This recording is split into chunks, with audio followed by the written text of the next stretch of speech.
Let's go through all of the content we're getting for MW2's Season 3 update. We have MP maps, a DMZ overhaul, and much more. Be sure to subscribe for more content videos like this. We're on the road to 110,000 subscribers on the channel. Really do appreciate it, guys. First up for the roadmap here, starting on the left, we have Warzone 2.0. Plunder in season, Warzone ranked in season. We have Al Mazrah Resurgence. For DMZ, we have new missions, Workbench, active duty slots, a barter system, and new backpacks, and we'll break that down later on in the video. BR gameplay features, redeployed drones, tempered plate carrier, UAV towers, new gulag map, deployable buy stations in season, and perk packages in season. For weapons operators and more, we have Blackcell, which is a more expensive battle pass, which we'll go through later on. Task Force 141 operators available in the battle pass. We have new weapons, of course, the FJX Imperium, which is the intervention, the Cronin Squall battle rifle in the battle pass, and in season, a new pistol, which is going to be the Tech 9. New operators, of course, Alejandro and Valeria in the battle pass. We already know that. New events here, Trophy Hunt, and in season, a new Camo challenge event, which is like the Path of the Ronin Part 2 challenges. Pretty cool there. New bundles, Dark Rituals 2, Thunderfront Ghost Pack, and a Hopping Mad bundle. We'll talk about that. For MP here, a bunch of big changes. We have Paleo's Lighthouse 6v6, Black Gold 6v6, which is Oil Field from Al Mazrah, Satik Cave Complex Battle Map, which is, of course, Afghan, Ronin Oil Fields Battle Map as well, and in season we have Alboran Hatchery, which is probably going to be a 6v6 map. For Gunfight, of course, that's returning. We have Black Site, Exhibit, which is a small portion of Museum, Shipment, and Alley, which is a small portion of Al Mazrah. We have Cranked returning as a mode as well. Pretty cool. A new Raid Episode 3 for the Reloaded update. A new co-op mission, which is pretty cool as well. And Ground War Infected, all for the Reloaded update. Now, for the Season 3 release times here, we're, of course, getting it at these times up on screen. They confirm it here, April 12th at 10 a.m. Pacific time. And the pre-download will be available on April 10th at 10 a.m. Pacific, 2 days before. Very, very cool stuff there. And I'll go through more information on the pre-download and release times and other stuff like that at some point this weekend. Sick stuff there, but let's go through in depth all of the content we're getting. Of course, timestamps will be down below in the description. First up here for Gunfight, let's go through the maps we're getting. We know how Gunfight works. It's a 4-player duo against duo game modes where random loadouts and small cage match style maps dictate tactical and fast-paced combat. We know how this works there for the most part. For the maps, again, a closer look at them. We have an Al Mazrah region here, which is really, really cool. Alley. We have Black Site here, which is actually the new Gulag map in Warzone. Pretty cool vibes overall. We have Shipment here, which we know Shipment in the game right now. And Exhibit, which is going to be, they don't confirm it here, but it's going to be a portion of Museum set in the evening time. Cool stuff overall. So we're getting 4 Gunfight maps at launch. That's solid overall. Definitely down with that. I don't mind that they're ripped areas of the 6v6 maps. Not really mad at that whatsoever. I'm just happy Gunfight is in the game. On top of Gunfight, we're also getting Gunfight OSP to be added later on in the season. OSP stands for On-Site Procurement, which defines this variant of the traditional mode. Players will have to grab weapons and equipment spread out across the map instead of receiving a random loadout every round. Cool stuff there. Now for other MP content for the maps here, a closer look. We have the Lighthouse map available at launch. Really cool vibes here. Of course, this is a kind of a reimagined of Estate. This is the Estate building that you saw, but everything else is completely different. Seems pretty cool overall. Seems like a small map, actually, so excited for that. We have Black Gold here, which is a section of oil field, and it's going to be during the nighttime, and you're going to have to use night vision goggles. So NVG mode is returning to MW2. Sick stuff overall as well. Excited to play this one. We have Rohan Oil. Of course, we talked about this so many times before. It's returning, but as a ground war map. So nothing too crazy here. Still cool to see this in the game. We have Satik Cave Complex, which is Afghan. Also as a ground war map. Sucks we're not seeing this as a 6v6 map, but it is what it is. It's going to be a ground war map to start off with. Maybe we'll get that later on down the line. And for Alboran Hatchery, a new core 6v6 map releasing for the mid-season update. This looks like actually the location from the campaign. Yeah, I didn't even realize that. So this is from the campaign, which is completely fine with me. Super, super cool. There are a lot of cool campaign locations that I would not mind seeing as 6v6 maps whatsoever. So can't wait for this one to release. For some game modes here, we have Cranked, of course. You guys know, introduced in COD Ghosts. Very, very cool stuff here. Face Off. Can't wait for that one. This was originally in MW3. It's a 3v3 mode. Now, for MW3, they had specific face-off maps, like uniquely made maps just for face-off. I don't know if they're going to do that for MW2 here, but still glad to see this returning. We have Ground War Infected, which is probably going to be absolutely unreal. how many infected people will be fighting you will be insane. And, like, I guess it's going to be the whole lobby eventually if you're the last alive, but that's going to be wild there. Just look at that image. Crazy stuff. For ranked play, of course, new ranked play rewards, all pretty sick overall. They don't really go too in-depth here, but, you know, they go through what you're getting. 100 ranked matches, you're getting that max veteran camo.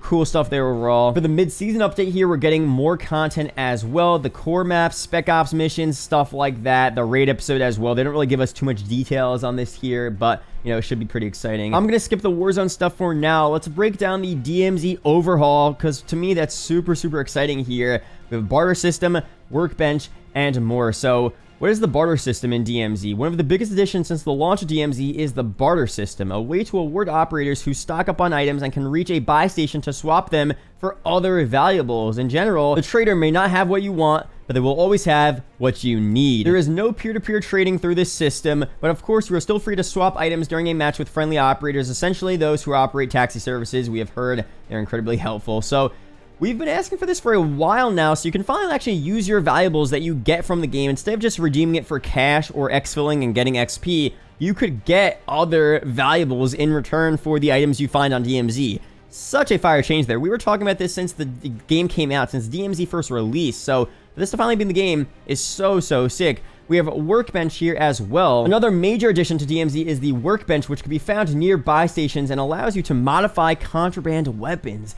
For a nominal cash fee, the workbench allows an operator to add attachments they have unlocked for the contraband's weapon platform onto a piece of contraband or remove them piece by piece. So sick there. Helpful for those times when a 5.5 times scope does not fit on a fast-firing SMG or when a sniper rifle needs an extended mag. The workbench will become another way to spend the hard-earned cash on something impactful for the infiltration and beyond. Another really, really sick feature there. Super cool to see this here. We have active duty operator slots now as well. In Season 3, you won't just have one operator to infiltrate with. Every player will start with 3 active duty operator slots, which equates to having 3 separate operators who have their own on-soldier items. So cool there. These items include your backpack, plate carrier, kill streak, self-revive, and gas mask. For every infiltration, you could choose which active duty operator you bring in, meaning that you could calculate risk to whatever missions you want to tackle or the type of experience you want to have for that match. For example, you could have one active duty operator saved up for the major storyline missions or Building 21 runs, stacked up with a 3-plate carrier, self-revive kit, and more, and another that's built for scavenging items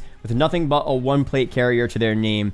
I mean, these are massive DMZ changes here. So sick overall. Definitely really excited to see this here in the game. We have a new faction here as well in DMZ. Apparently right now it's Redacted, coming to Season 3. We'll have 3 of its own mission tiers at launch, plus 2 more in Season. We have new and remixed missions here as well. Contract, IW is introducing a new set of faction missions for this upcoming season. There's the Secure Supplies contract, which flags containers in the exclusion zone with essential gear for this experience. It's a great way to get your operator built up after a previous run in DMZ where you failed to extract. Really cool there. New boss in DMZ as well. Operators should prepare to face new threats across the exclusion zone, but 2 bosses that intel suggests are redacted. So they're not telling us the names here, of course, but that's that. Really, really cool. Can't wait to go through all of that once the update comes out. Very, very sick stuff there. We have the Warzone World Series returning. That's cool. Warzone ranked play as well. We're getting that. Very cool. For a general overview for this update, we have Alejandro, of course, added as an operator. Very exciting for that. Of course, he'll be in the Battle Pass. We have Valeria as well, finally in the game, in the Battle Pass. Super cool there. More operators coming during Season 3 as well. Of course, we talked about Alex being leaked out. That's going to be probably for the Reloaded update alongside of Raid Episode 3.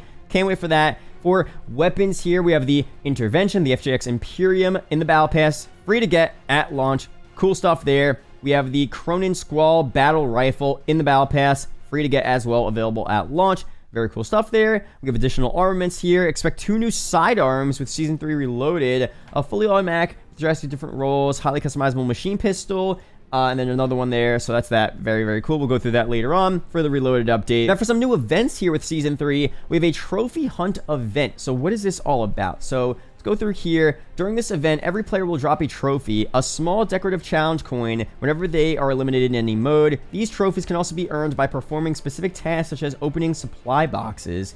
Interesting stuff. These trophies can be exchanged for items shown in the events tab, including weapon blueprints, vehicle skins, Battle Pass token tier skips. That's actually interesting. And you can also get some exclusive operator skins as well. So that's going to start 48 hours after the launch of the season. And we're also getting a mid-season camo challenge event, just like the Path of the Ronin camo challenge event, which is going to be really cool as well. So we'll get more information on that later on, as they say, but glad they're doing some more, events here. Always exciting. New Battle Pass offering. This is very interesting. Blackcell. So this is going to be a $30 Battle Pass, which gives you over $7,000 COD points worth of value. $7,000. Oh my god. So it's going to be everything in the original Battle Pass bundle, plus some more exclusive content. So you're getting 20 tier skips, Battle Pass, 1,000 COD points, 1,400 COD points through the Battle Pass, Blackcell Operator, which is cool, Pro-tuned Weapon, Blueprint, Vehicle Skin, Finishing Move, Blackcell Sector, different tiers there. You're going to unlock the sectors next to the Blackcell sector. There's some Blackcell only Battle Pass content, of course. 12 more skins in total to unlock. So it's just like an enhanced Battle Pass. Seems pretty cool. I mean, we'll see if it's worth it.